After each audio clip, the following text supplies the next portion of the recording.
DWEBApp, DWEBApp, DWEBApp. I've said a lot about DWEBApp. Let's today first see how we can create a simple module in DWEBApp and how it is functional. Module is nothing but a kind of container which can have the kind of forms or modules you want to create within the process. It can be anything like a sales invoice, inventory data, or a GRN to be made, or anything, an approval workflow. It's basically also creating like a data structure for the particular form that you need. Alongside, since it's a no code, it also creates the front fascia of the entry scheme, which you might have also seen in Google Forms, but Google Forms are limited to only collecting data, where our application will go to maybe like 100 times more than that. So let's see today in this video how do we do that. So here is our DWEBApp. If you see, this is the basic login page, and we have a standard login ID password, which is a DCPL ID, with which we can create the modules. If you have ever used any kind of BI, then BI has generally two different formats. One is a report generator and another is a report viewer for the users. So this ID is a kind of report generator or the module creator, where you can create different modules. So here you have different options like process master, report master, checklist master, dashboard master, pause screen, website, advanced API, custom website, template master, event master, cron setup master, settings. All this I'll go one by one in this series of videos that I'm going to post from today onwards. But let's today first focus on how to create a module.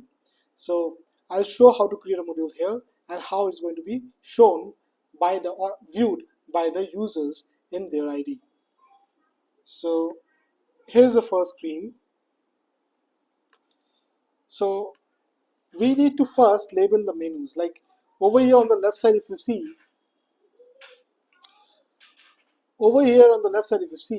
there's a process master, and under that you have add and manage. Let's first create something like that. So I'm creating a master data, say suppose, and the labels can be named as master. This is the icons. How do I want to show that menu? On the left side, if there's an icon, or in mobile app, in certain scenarios there's an icon which is displayed, so I can select the icon from here. So if it is a master, it is generally a database, so I can select something like this and it's done. Now the process name is, say suppose, a very basic thing which we can do as an employee master. So employees. What are the options that we would like to give? We would like to give add, edit, copy if we want to give. If we do not want to give, we will not give, delete, import, export, and ordering. In the menu list, where do you want to see it? It is a number over here which you can order it like 1, 2, 3, 4, anything like that. Apart from this, we also have a module where you have a drag and drop option. So right now it's not mandatory to hard code and remember this. You can edit it later or drag and drop and change the schedulings later. But while creating, you have to give a number initially. So right now there is no particular module, so I'm giving it a number 1. Now there's a question called tally post. As I always have said in my earlier videos, that our system is compatible with tally.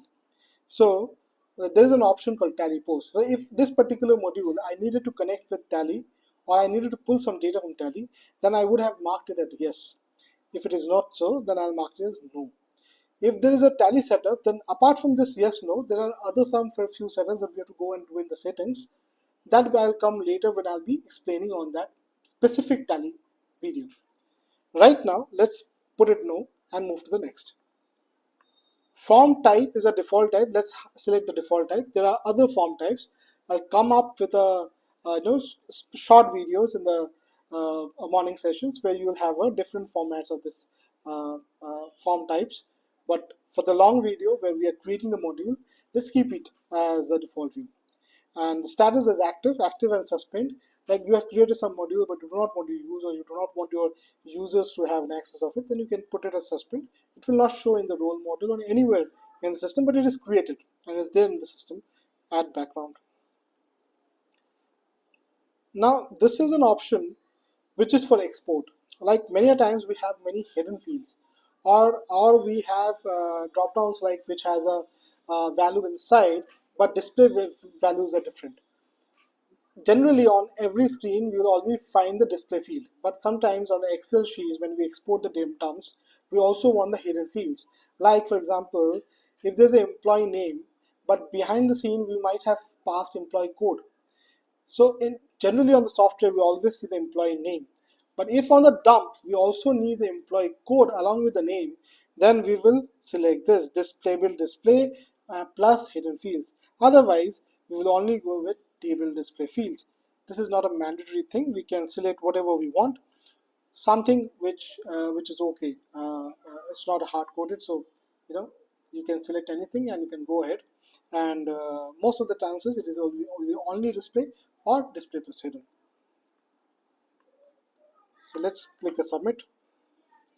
Achha, one thing that I missed is a redirection. Redirection has two options called same view and view page. So redirection means after the form is submitted, where you want the user to land. Like you want to land it on the same form to make it a second entry easier, rather than going to the view page, the data page, and again put it plus add button and do another forms. Or you want to go to the view page. View page is a normal, the standard one. Once you save, it shows the saved data. If you are on the same page, then it does not shows the saved data. It it redirects the user to the same page so that he can make the second entry right away.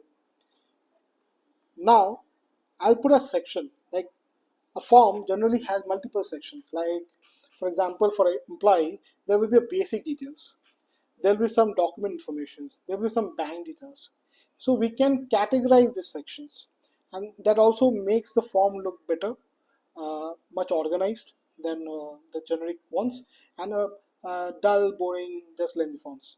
So let's first put a section called basic details. Section order 1. This section ordering is also similar like menu ordering. Menu ordering is like keeping the menu at what location that you want to identify. Section ordering is basically this section you want to keep it at which place in that particular form. So it is a similar kind of thing. Just you have to understand that where do I need to place it. Generally we will place it 1, 2, 3, but like sometimes after doing the form we always feel okay, no, this could have been the second or this could have been the third one. So easily, instead of doing a complete redone, you just change the ordering and that is done. Section ID for CSS. Like many times you want to have some special CSS. It's a customized part. So for that we already have an option within our system to add custom CSS and custom JavaScript, so that you do not need to touch the raw code. So if you are a little high-end user, if a little high-end developer who is using this portal to create some kind of module, he or she can use this two feature to add some special elements which they want to be served to their customers. Otherwise, this can be left blank. Generally, 99-95% things will be done by our no-code application. You do not need to have anything customized. But still, if you want to have, there is a scope, there is a feature there in DWEBApp. So let's skip this and we will have a single line entry. Now this question makes a very simple thing. Like you might have seen multiple places that we need to add more kind of things. Like similar entries, we need to do multiple entries. Like for example, in invoices, there's a header section and there's a line item section. Line item section is the one where you put the products, the quantity, the rates. Generally in invoice, we do not have single product, we have multi-product. So if we have to do that entry with multiple lines, then I would have marked it as yes. Since I'm doing an employee entry and there's a basic entry, which is the header section, so I'm putting it as no. I'll show the utilization of marking it as yes and how does it show, but that will be in a later stage. The section has been successfully added. Now, if I add a field, say suppose employee name, or let's make it first as code. CSS ID, I want to give it, I don't want to give it, it's on me. If I give it, if I want to have any special kind of restrictions or something which I want to use my custom JavaScript or custom CSS I told earlier, then I will be using it. Otherwise, this is not that much mandatory. If you are going to use the JavaScript functions within DWEBApp, then also this is mandatory. Without an ID, the JavaScript function module will not be working. I'll be explaining something deep on this later. Let's the field order. This is field order is again the same kind of section order, menu order that I've already told. It is a required field or not, yes or no. Then there will be a type. I want to put text, then it is a limit, and the default value, if I want to put something default value, then I can put it. Otherwise, I can put a barcode. Actually, this is not a barcode, so let's begin. No, this is an employee code. So this has to be unique. So I'll put a unique. Achha, this is a span. Like again, a little advanced user who knows a bit of HTML or something, they'll know Bootstrap. So in Bootstrap, generally the columns are divided. This row, complete row is divided into 12, and we use it like 2, 3, 4, 5. The kind of width we want, we can divide it that way. So in this case, the standardized is 4. So in one row, there will be 3 fields. But if you want to change the width of the particular field, you can change the number here, and that will get affected on the screen. Now the second field I'll be taking as employee name.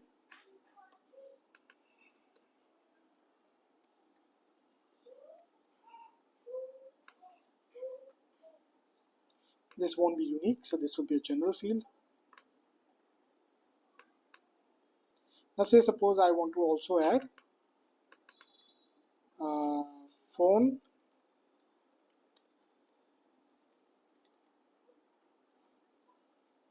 and phone is generally a numeric thing, so I can put numeric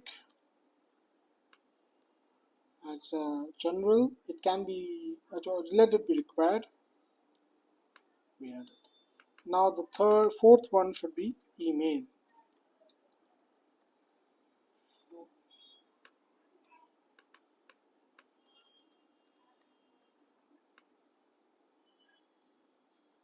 And this is done. So if I save it, this form is saved. Now you can see on the manage field that we already have a master module, and that is called employees, and it's an order. But on the left side, you cannot find that menu anywhere. Now to get it activated, I need to go to the role master. Role master will presently has only one role called DCPL, because I'm only having one user right now. And in the DCPL user, if I edit, there is this module which has already come. Earlier this module was not there. The module is showing it is a master, employees, and presently there is no access. So I can give access, and the access has 3 different ways. He can or she can see only his own data. Means what kind of data he or she is entering, they can only view only that much. There can be a global, like that is an admin. He or she can see any data. And there's a view conditional. Conditional means I can put conditions, like many times I want to show my users a complete invoice data of particular zone or particular district or particular region. I can put the conditions like that on field basis, and accordingly it will be showing the data to the particular user. So basically, complete data control that I have already spoken in my earlier videos is done by here. Complete write module. Everything what you create is dynamic, but there's a write module. Now, many people would ask me that what is the difference between Google Sheet and your system, or Google Form and your system.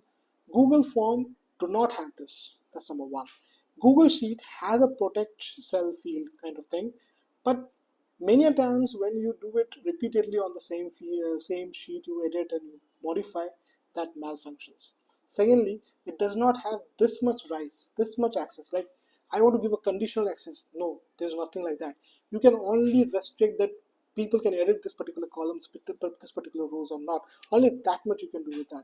But with this, you can also control what kind of data that particular person can be viewing, or he can edit it or not, he can delete or not. So a lot more control than Google Sheets. So this is how it makes it a software and not just another basic tool which is already available in the net. So let's put it at global, create, edit, delete, import, export. Now these are all the options that I've set on the master, but master is basically the base model. where I have given the rights that what are the features that should be coming to the role master, because role master is not something that I'll be setting in the DCPL or DCPL team or associates will be setting.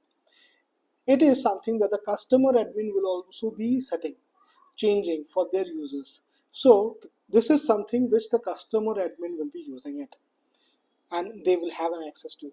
So accordingly, whatever access I've built over there, that kind of features will be here.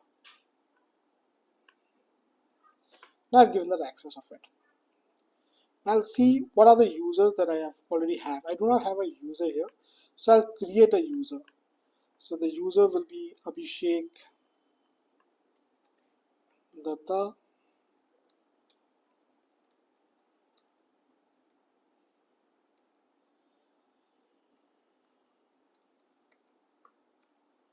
I'm putting some random numbers so that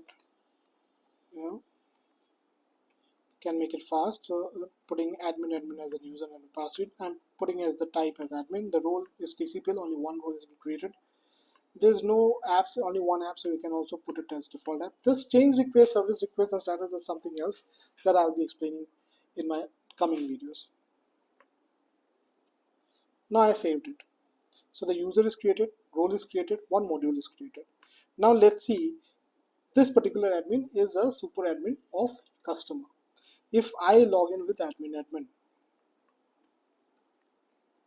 what do I see? Ta-da! There's no module of the designer. So there's nothing of the designer. Now I have a master module, I have a setting, right? And let's see where I did it wrong. I did something wrong because the master was not coming. So let's go to the role master once again and understand the mistake. Okay.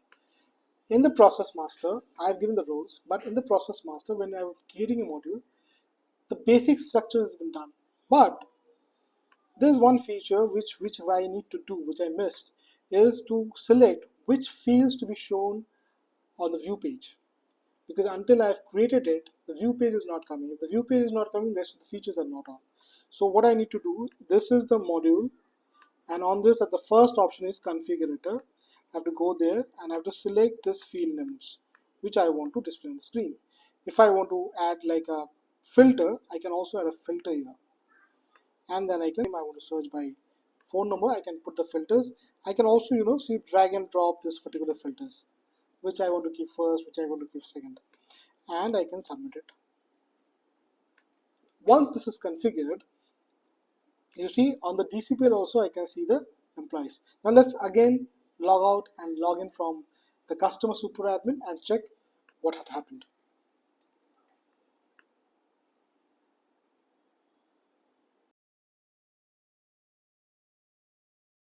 Ta-da! See, the employees is over here. Now if I click on the employees, so this is the data. So the form has opened, the sections has opened.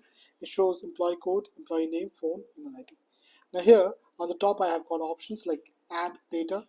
I can show fields like this. I'll show after some time. Import, export. Then I can filter data out of it. When a lot of data, we can also filter from any other fields. These are the quick filters, which is the employee name and the phone. But this filter has all the fields. So like you have, this is a very small one. I have only 4 or 5 fields, and there are some general fields. But apart from this, I can do anything out of it. And there's a sorting feature, like by how we want to see the data short. And then we also have an action I'll show you in my next videos or probably in the shorts, because these are those quick tricks which makes the panel more intuitive, more user friendly, and more time saving. So now let's do a demo entry. So for example, over here I can do a say suppose DWEBApp 001, and I can do the entry as Abhishek Datta, and then apply phone number to be the phone number and then the email ID, and I can put save. As I said, it shows data successfully saved, and you see the data is already here. I can do another entry.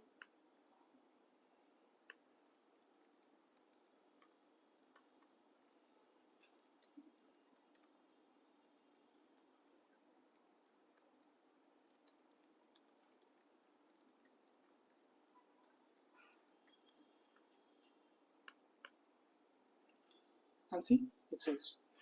So if you have, you can do multiple entries to Excel upload and everything, and later you can also, like, if you want to search it, it's as easy as that. It also filters the data. So it has a very intuitive screen. It has a filter data. It has Excel uploader. It has Excel import exporter. So all of these features are already active. So you do not need to code for everything, every small feature that you need, and it goes on ready to be. You know, like how much time did we take it? Like 5 minutes. 5 minutes, one module, all codes. Like you can have add form, view form, writes, export, import, shorting, filtration option, everything on the go, and everything is ready without bugs, without any issues. That's the first glance of DWEBApp. Stay tuned with this series of videos because I'll be explaining much more deeper with DWEBApp.